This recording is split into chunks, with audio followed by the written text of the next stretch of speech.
Hello and welcome back for another episode of Indie Impressions. This is Nick, and today we're going to be looking at The Adventures of Shuggy by Smudged Cat Games, which, if you remember, I did an episode on one of their other games called Gateways, which is that sort of Portal-like puzzle platformer. Well, they're at it again, and they've made another really good one. This one's actually been available for a little while already on Xbox Live Arcade. I think it's been around a year or so. But it just became available for PC, and I got to take a look at it. And suffice it to say, without showing you anything yet, I have to say I'm already impressed. It's simple, but it's effective. So let's take a look. He plays this little vampire guy here named Shuggy, and he has this mansion that he's got to explore, and every one of these doors when I first started the game was closed and locked. Now the name of the game in this one is, it's all about diversity. Every single level has a sort of a different twist with how this all works, and you collect keys one by one. You'll see I have 30 keys in the left corner there, and that's what determines what doors you can go into. So this might look like a lot of levels here, but the total is well over 100, and you actually unlock different areas as you accumulate enough keys. So you'll see I've branched out from the dungeon, and I've gone to the boiler room.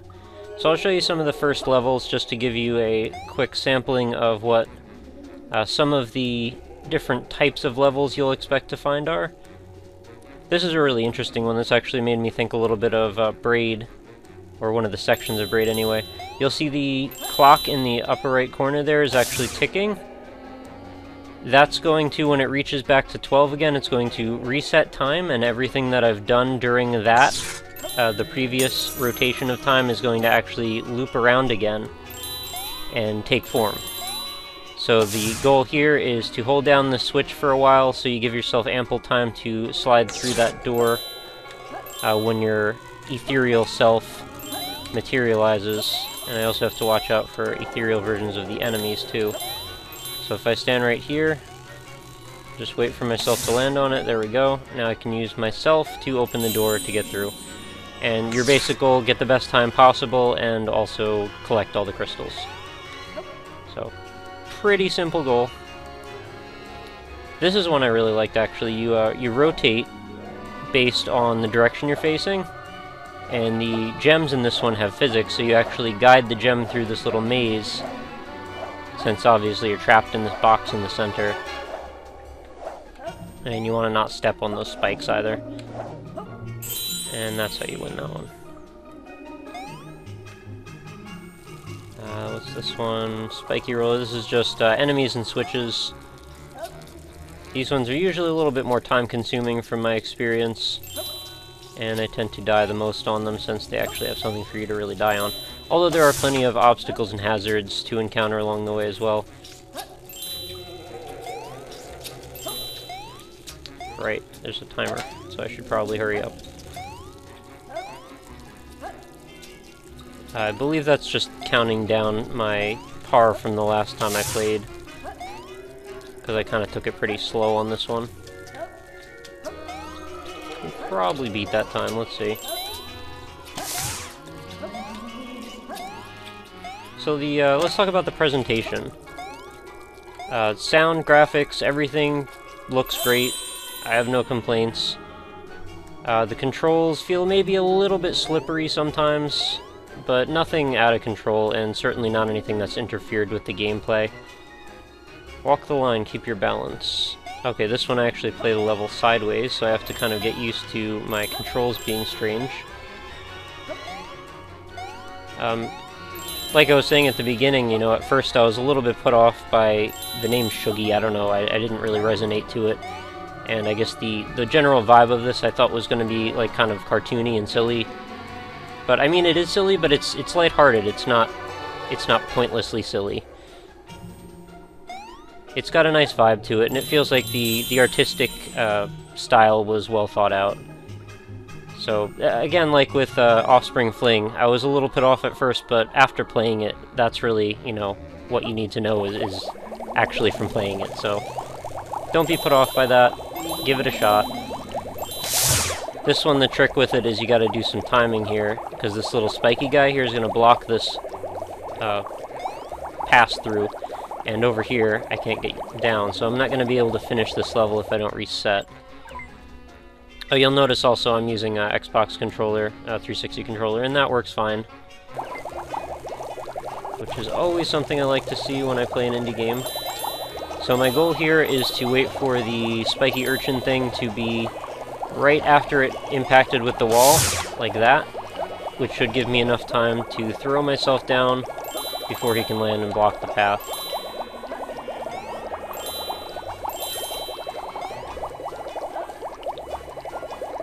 And of course, as we get further into the game, there'll be more and more different sort of stage archetypes. The first area dungeon level seems to have about 4 or 5, but I believe there are more than that in the complete game. Let's play another Fetch the Gems. So these are all levels I've beaten already. This one's pretty tricky, actually. This one's going to involve trying to stay on these platforms while spinning the world and not falling to my death in any of these directions. Takes a little time because you gotta actually move all the gems around, get them to fall together into a clump, and then collect them. Trying to grab as many at once as possible. Oh, shit. I didn't mean to jump there. Yeah, you have to be at the bottom level for your jump height to work successfully. There is a small level of difference in height if you just tap the button versus hold it down, so that is another thing to be aware of. But one thing I really like is just the fact that there are so many different types of levels in this. You know, platformers can get a little bit stagnant sometimes. There's a lot of diversity amongst the world of platformers, but as far as platforming goes, it's usually just a few types of game, and this one definitely mixes it up to good effect. And I am definitely appreciative of that.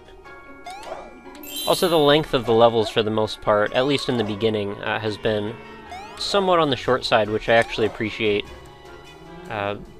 Reason being, I mean, the addictive nature of platformers, I think, is definitely helped by the quick sort of gratification that you get by playing a level in just a short amount of time, and, you know, you keep making progress. You don't get too hung up on just sort of beating your head against the wall on the same level a bunch of times. So let's head over to the boiler room and check out a couple levels over here. Yeah, you can actually see right on these little placards what kind of level you're going to be looking at. This is a really interesting one as well. You actually have 3 different copies of Shuggy, all facing on different axes, and you can switch between them actively, so you're going to use this guy to try and get the most out of the ones you can reach on that angle, and you're going to use the other guys to get those on that angle, and so on and so forth. This particular jump is, like, I think the hardest jump. I set myself up in a really bad spot. There we go. Now, he doesn't get that far. His cutoff point is pretty much right here, because you can't get back out of that, and you can't rotate the level in this particular one. But what you can do is make it quite a bit further with this guy. I think I probably need to use him to get to the end of that, although the floor-based Shuggy, yeah, actually is probably the best bet.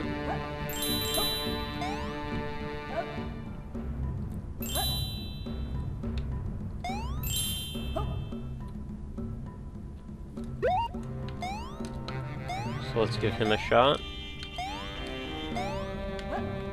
Platforming skills in general, I mean, I'm reasonably good at platformers. Hopefully you know if you watch my channel at all, I play a lot of them. I haven't had any difficulties as far as, you know, the controls or the layouts of the levels. Nothing has been so challenging that it feels, you know, particularly unfair or frustrating. Although, again, I'm still only in the second area, and there are, I think, like a total of around 5, all with a chunk of different levels to get through. Okay, so here's a problem here. I can't get back that high, so since I passed that gem, I'm not sure any of my Shuggy copies are going to be able to reach that one. So I think I probably screwed myself on that, and I'm going to have to restart. But that's okay. We'll move on to a different level anyway. Let's try a level maybe I haven't played yet. Shafted. Okay, this could be tough. This is going to be a time resetting style one. Well, from what I've learned from these, pretty much always involves stepping on one of these switches for a while, so I'm going to let myself do that, see what happens. Alright, so that's gonna be that. Oh wow, I totally just jammed right into those spikes and it didn't kill me. Alright, he's gonna step on that. I'm gonna have to make my way up. Oh crap, I missed. Alright, reset.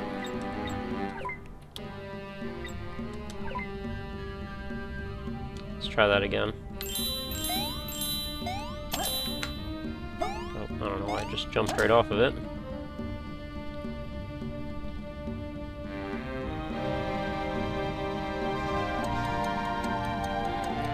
That should work. You can also hold down the right trigger to speed up progress if you're trying to wait for something when there's a time-based situation going on. Alright, that's gonna work just fine.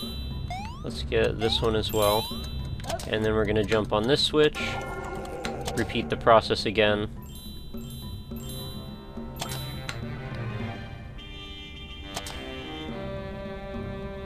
And that should leave me plenty of time to head over here. Crap, he's gonna go... Yeah, if you make contact with your spectral self, you actually kill yourself. I hope I can still make it. Crap, I missed it. Damn. Alright, I think I'm screwed now. Let's see if I can still do anything about this. Now he's gonna come down here. Whoa! Ah! Darn. Alright, well I know what to do.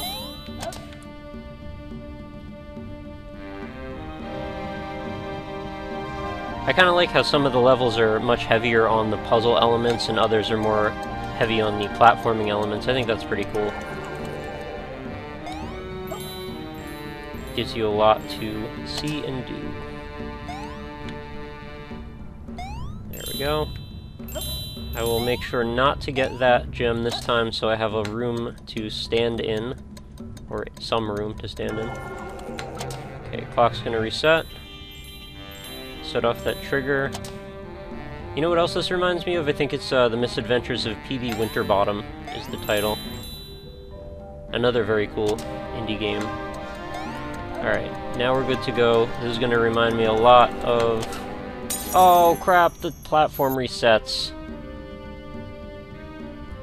Darn. Okay, well, I'm gonna move on to a different level. I'll finish that one off camera. I think you get the idea of what I'm supposed to do, though.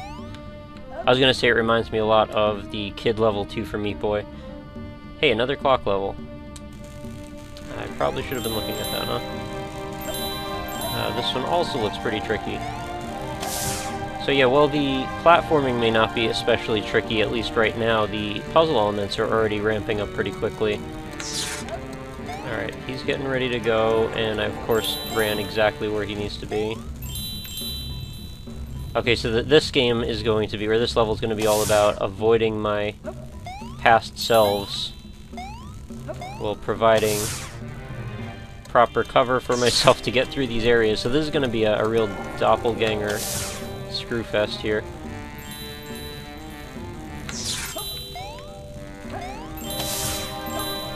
I'm going to hope that that will work just fine. No, get... Oh, okay. Oh, crap. We're going down now.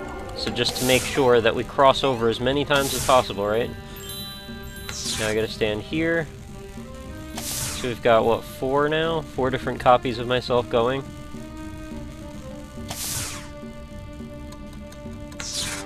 I have to say, these aren't probably my very favorite type of... Oh, damn.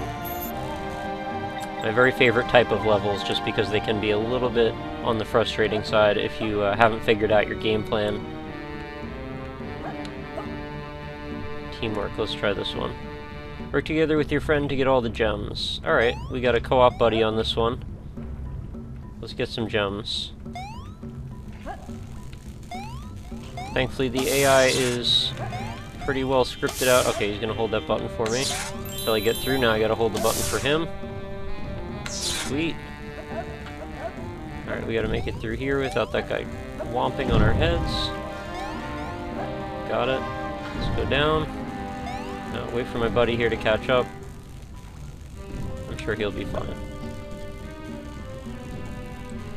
Hope those arms don't kill me. Okay, we're safe. All the way down. Didn't really catch which direction I'm supposed to be going in. I'm gonna assume both of them. We'll try this way first. Hurry up, buddy. You're missing the boat here. Alright, we got a button here. He's probably gonna hold that down for me when he makes his way up. There we go. Maybe he'd collect the gems if I held down the button. Man, he could really screw my game if he decided to just get off that button while I'm in there. Come on. We got it. We're done. Let's go. You coming? Whatever, I'll figure it out. Oh, there he is. Oh, okay. Got a bunch of gems up here and a button in the middle. Some spikes in the center, which I have to be very careful not to step on. What would a platform game be without spikes, really? I'm not sure I'm going to be able to do that. Okay, I'm going to have to fall on it. Oh, okay, and he's going to hold that button for me. Got them. Get these up in the corner here, and then we got one more. And we should be good to go. There we go. Success! Key found! And you'll see that opens up a couple more of these doorways, and you just proceed and repeat the process until you've opened up everything. This looks like another area. You saw in the dungeon there were a few areas over there I hadn't opened yet. Eager to see what a boss battle is like in that. That could be interesting. Something I definitely enjoyed from Super Meat World, or Super Meat Boy rather, were the strange ways you got to fight bosses, sometimes very passively. But I always like to see how they pull that off. Any kind of scripted event in a platformer is usually kind of interesting. I'd like to see a long sequence of scripted events in a platformer, actually, like 2D Uncharted or something. But yeah, these are the clock tower and the graveyard. Not opened yet. They will be eventually when I get enough keys. And there's a gallery over here. Let's take a look at that real quick. Oh, I guess I haven't opened it yet. Oh well. Yeah, you'll see all the doors that I can walk through have a brilliantly glowing light on them. That one did not. So I am restricted to these two spaces. Curious what these creepy, like, spider mole thingies are. But I guess I'll never know. Man, they're all clock ones in this. I want to do something different. I want to show off the magic rope. Is there no more magic rope? Collect the gems, keep your footing. This doesn't seem too hard. What am I missing? Oh, okay, the whole level's gonna move on its own. Okay, this could be kind of a challenge, actually, waiting for the level to be at the right direction that I can actually get out of some of these pits, while also getting all of the gems, and navigating a maze at the same time. It's a multi-dimensional experience. Alright, now I gotta go up against gravity. Let's go over here. Oh, this should be good. Grab a bunch right now. Hurry up, hurry up, hurry up. Okay. Whew! Just made it, because I wouldn't have been able to make that jump, although I have to wait for it now. However, either direction I should be fine. There we go. And I think I set myself up for victory! Awesome. That's an interesting type of level. I like that one, actually. And as I keep going, I'm curious to see what other sorts of elements I could get into. So 32 keys and counting, having a great time. And I think this is a decently good place to stop. And you should probably go check out the game yourself. So this has been The Adventures of Shuggy by Smudged Cat Games. Definitely give it a thumbs up. I recommend you guys check it out. It's on Steam right now. Or you can purchase direct from the developer themselves. So thank you for watching. Make sure you head on over to the Facebook page, facebook.com/indieimpressions, where you can see every night's episode posted, and leave comments, and the like. So thank you for watching, and I will see you tomorrow with another episode. Take care, guys.